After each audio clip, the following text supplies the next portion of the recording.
Hi friends, welcome to week 8 of Deeply Rooted. A few weeks ago I shared about our remarkable ability to work together and collaborate for the common good.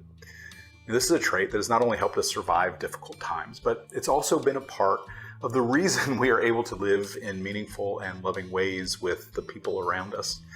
But just as we have this ability to collaborate and work together, on the flip side, we are sometimes really good at removing ourselves from particular groups or excluding others from joining our own. It's what I would call the double-edged sword of community. One only has to look at religion and politics these days to know that we struggle with who's in and who's out. We struggle with who's right and who's wrong. And we also struggle with who we love and who we really don't care for. And one of the trappings of organized religion is that there comes a time where our religion can, and I repeat can, become less about what we believe and more about who's in and who's out. But there are moments in Scripture that show that Jesus and the early church were really about the redemption and healing of all people.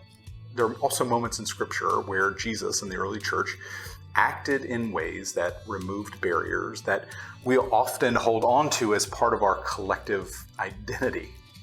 And case in point today for this week's lesson is the Scripture reading about the Ethiopian eunuch that was baptized by Philip.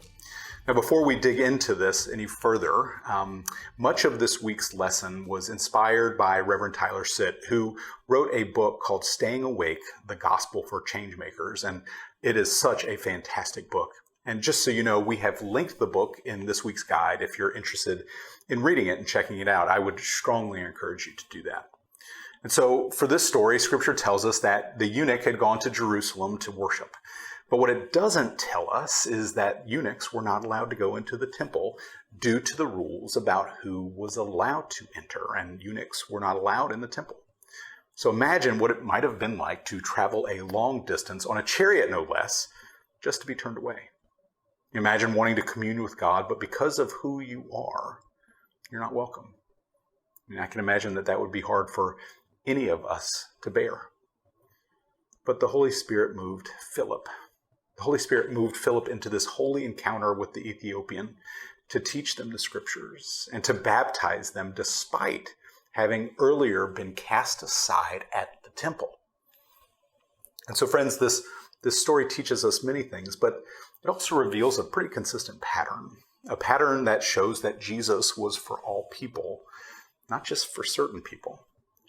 Jesus was raised as a Jew in a religion and in a culture that had a very strong and singular connection to God and a history to go along with it.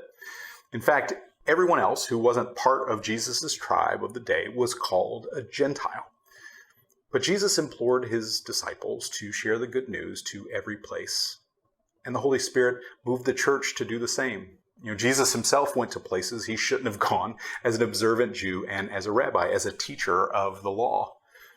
And the spread of the early church to all parts of the globe, to different communities, to people from different socioeconomic situations and to different cultures bears out this pattern as well.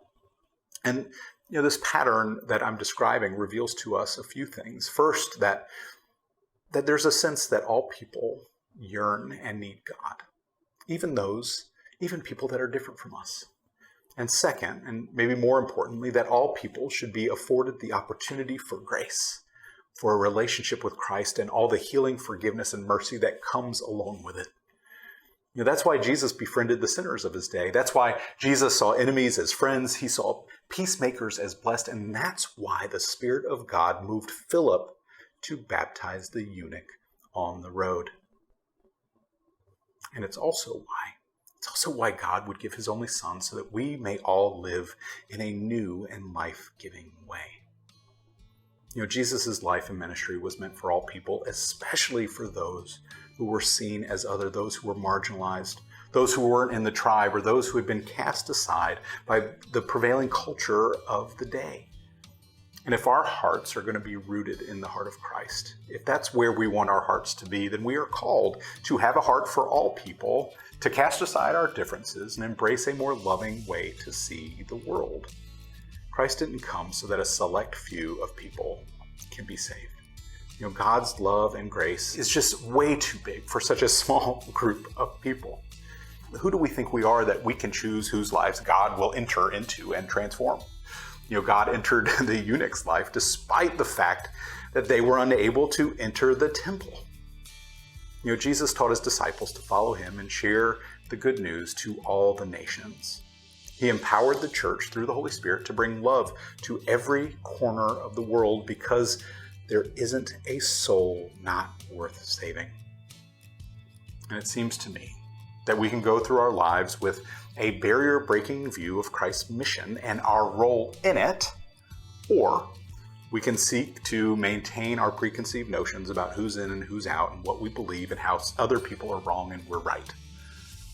But my hunch too is that as it happened to Philip, that the Holy Spirit will put people in front of us as ones to be loved, not to be feared or othered or considered less than.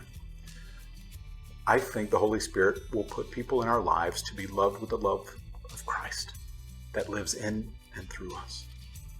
At Restoration Church, we adopted a vision statement with our other campuses, and it's a pretty simple one. It says that we choose to be a vital, Christ-centered church that welcomes all people. Not some people, not these people, not those people, all people. And when we adopt the actions of Christ and we follow the lead of the early church, we find people and situations on the journey that give us all the opportunity to share the loving and healing power of Christ with all the world. Reverend Tyler Sitt, who I mentioned earlier, the writer of The Gospel for Changemakers, implores us all to remember this, and I quote, "What following Jesus does promise us is that we will slowly come to understand that God loves us in unerasable ways, and that when we love God back, we start to love the world the same way." Friends, I hope you enjoy your week. Peace be with you, and I'll see you later.